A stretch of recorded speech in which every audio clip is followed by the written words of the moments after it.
Welcome to Python Programming Series. Hey there, ready to dive into the world of Python? Let's get started. Python is a powerful, high-level programming language that's easy to learn and fun to use. Created by Guido van Rossum and first released in 1991, it's now one of the most popular languages in the world. From web development to data science, Python is versatile and widely used across various fields. In this beginner-friendly series, we'll cover the basics of Python, starting with 1. Understanding variables and data types. 2. Writing simple programs with control flow, if-else loops. 3. Functions and modules for reusability. 4. Working with lists, tuples, and dictionaries. 5. Handling files and exceptions. 6. An introduction to object-oriented programming, OOP.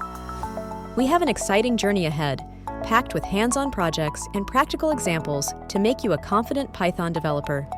Stay tuned as we explore more advanced topics and build real-world applications together. Also, we've planned more exciting trivia related to programming languages, and we're super excited for you to see it. Join us and start your Python journey today. Subscribe for more tutorials and let's learn together.